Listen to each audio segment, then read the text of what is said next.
Education matters, and students in Texas return to big changes in the classroom when it comes to cell phones. NBC6's Grace Jensen shares how one East Texas school is implementing those changes. Texas House Bill 1481 was signed into law by Governor Greg Abbott on June 20th.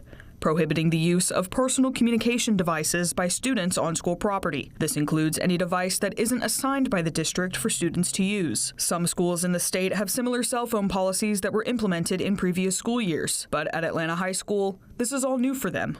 They have three choices. They can leave it at home, they can leave it in their car if they drive, or we have lockers set up and we give them locks. Despite it being so early in the school year, Principal Reinhardt is hopeful the new policy will allow students to be more present in the learning environment, with the distractions of phones being gone. Students are so used to being on their phone that sometimes they do get distracted, or if they hear it buzz or something, you know, they're paying attention to that more than they are to the lesson. And to 9th grade English teacher at Atlanta High, she is seeing a difference in her students already. What I have noticed in my classroom is that I see more kids talking to each other, and I do see that they're more focused in class and we're getting more stuff done without the kickback of the distractions. Here at Atlanta High School, teachers and administrators say that this new cell phone ban is beneficial for everyone on campus. But what do the parents, and more importantly, what do the students have to say about this new cell phone policy? Shelly Ensley has a 9th grader at Atlanta High, and her only concern is knowing if after-school activities will end later than normal. But she trusts the school will provide proper communication in those cases. On the plus side, she appreciates the peace and quiet during the school day.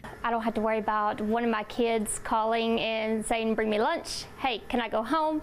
That part is extremely nice because that gets old. And to senior Kirsten Underwood, she's on the fence about how she feels about the new rules. She understands and sees the benefits, but it feels like she is missing out on an important part of being a senior. It also sucks we don't get to have memories, especially being a senior. I don't get to have my memory of my senior year in my phone and stuff.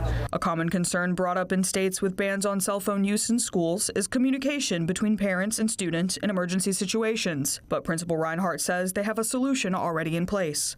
If the parent has to get a message to the student, they can call the office and we'll get the message to the student. If it's an emergency, we'll get it to them right away. The Texas Education Agency website states that cell phone policies must be put in place no later than September 18th, with exceptions written for students with documented medical needs or with an individualized education plan. Reporting in Atlanta, Texas, Grace Jensen, NBC6 News.